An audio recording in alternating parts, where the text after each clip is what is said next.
नमस्कार, one India Hindi में आपका स्वागत है। मैं हूं शिखा धूरिया।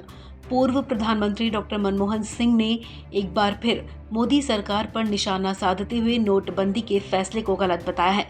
मंगलवार को मनमोहन सिंह ने कहा कि बीजेपी सरकार की तरफ से बिना सोचे समझे लिए गए इस फैसले की वजह से ही देश में बेरोजगारी बढ़ गई है।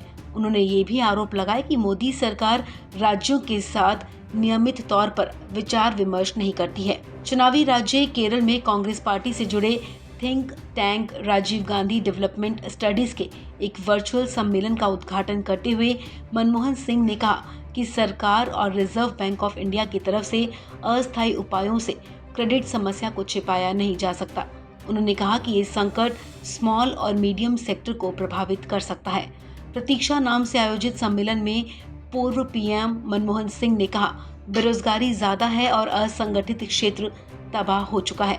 ये संकट 2016 में बिना सोचे समझे लिए गए नोटबंदी के फैसले के बाद से उपजा है।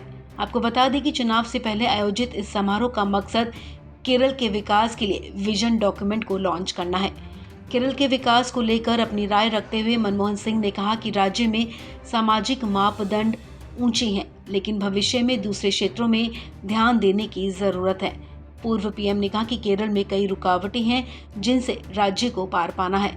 उन्होंने कहा कि डिजिटल मोड की वजह से आईटी सेक्टर तो काम कर रहा है, लेकिन पर्यटन के क्षेत्र पर महामारी का बहुत बुरा असर पड़ा है। मनमोहन सिंह ने कहा कि शिक्षा और व्यवस्था पर फोकस करने की वजह से केरल के लोग देश और दुनिया के सभी हिस्सों में नौकरी पाने में सक्षम हुए हैं। इस खबर में फिलहाल इतना ही। तमाम अपडेट्स के लिए आप बने रहिए वन इंडिया हिंदी के साथ।